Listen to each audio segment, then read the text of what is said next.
Star Wars is in an interesting area right now because for the first time in a long time, it is not an unbeatable juggernaut. Going back to The Force Awakens and Rogue One, and for a slightly lesser extent, the prequels, Star Wars dominated box office. They did really well, and like superhero movies, you tend not to release competition for those films while they're out in theaters. So like, for example, I wouldn't put out my low budget indie film in the same week that Star Wars is released, because chances are that people aren't going to go see my film, they're going to go see Star Wars instead.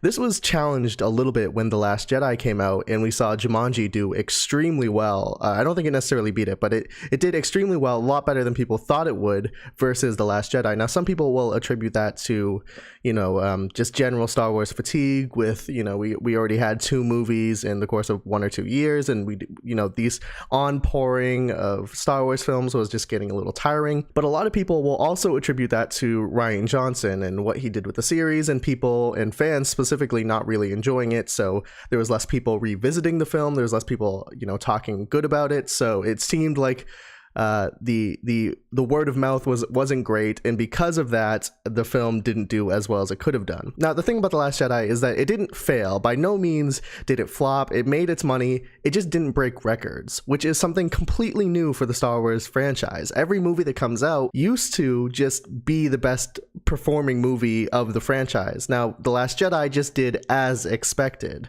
which isn't inherently bad, but it does raise some questions, at least if you're the people making Star Wars. But now with Solo out, we have a true definitive failure for the Star Wars franchise. It is not going to make its money back, or if it does, it's going to make just barely that cut. So now is the time, if you're Kathleen Kennedy or you're working on Star Wars in any sort of capacity like J.J. Abrams or whatever, you need to start asking yourself, like, what went wrong and how are we going to improve this moving forward? Because if you don't take lessons here, Star Wars is slowly going to decline repeatedly until you have nothing left. So let's talk about The Last Jedi a little bit. It was directed by Rian Johnson, and of course, as I said, it is very controversial among fans. My personal thoughts on the movie, that I didn't really like it. In fact, I'd say I hated it, but I will admit that I am due for a rewatch just to get a more collected opinion on it. But for the most part, I really, really didn't like it, and I am a Star Wars fan, so I totally understand that perspective. But the thing about The Last Jedi is I don't think it was necessarily bad. Like, for example, I complain a lot about the tonal shifts of the movie and how it's like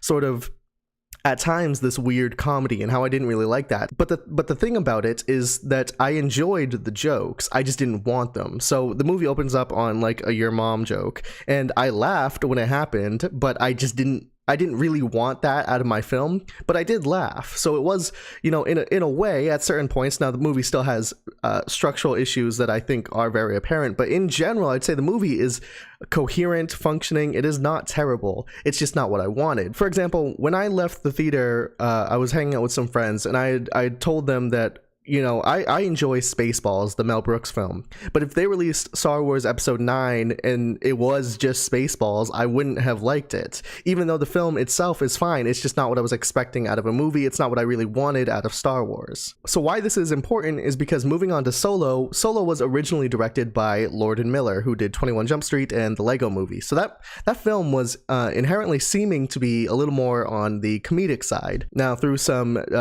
behind-the-scenes disputes and Kathleen Kennedy not really liking the direction it was taking, they left the project, and then Ron Howard stepped in, and ultimately what we got was a rather bland, sort of boring, forgettable space adventure movie that really left no impact on the audience. The thing about these anthology films that really have they have connections to the main story, but they're not really like they're not the next installment of Star Wars in the same way that The Force Awakens and The Last Jedi were.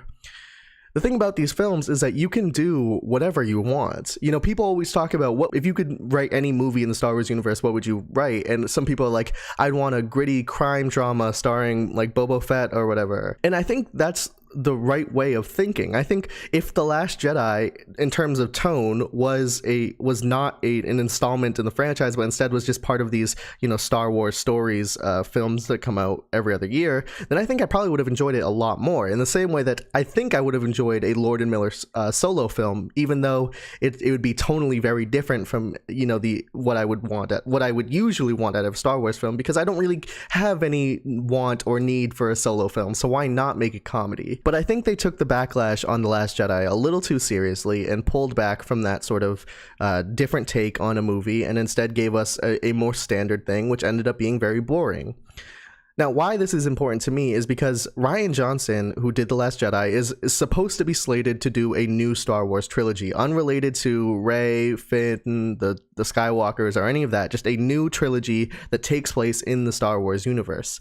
After The Last Jedi, a lot of fans were talking about how they don't want him anywhere near the series. They don't want him to make any more movies. They want J.J. Abrams back. They want whatever. But I think that is wrong. I think, if anything, even though I hated The Last Jedi, that made me want Rian Johnson's trilogy way more. I want this guy to have a series where it's not connected to the main story at all. I want this guy to have a series where he could do whatever tone he wants, and he could write any story he wants. He could tell whatever message he wants, and I think it will do a lot better. I think we need to pick and choose our battles, and I think, yes, I agree that in hindsight, Rian Johnson for The Last Jedi wasn't a great pick, but I think you're throwing the baby out with the bathwater if you are saying that you don't want him at all. And I think Kathleen Kennedy and the people behind Star Wars right now are probably considering getting rid of Rian Johnson to lead the new trilogy because of all this backlash, because the last two films were a failure, and because they need to get on track for success. But I do think it would be a good idea to let Rian Johnson continue his trilogy. Anyways, that's just my general thoughts on Star Wars. I don't know how many of you guys even care about the stuff. I don't really know how much of our audience even watches Star Wars, but it's just something that's been in my mind for the past couple of days, so I thought I'd get it out there.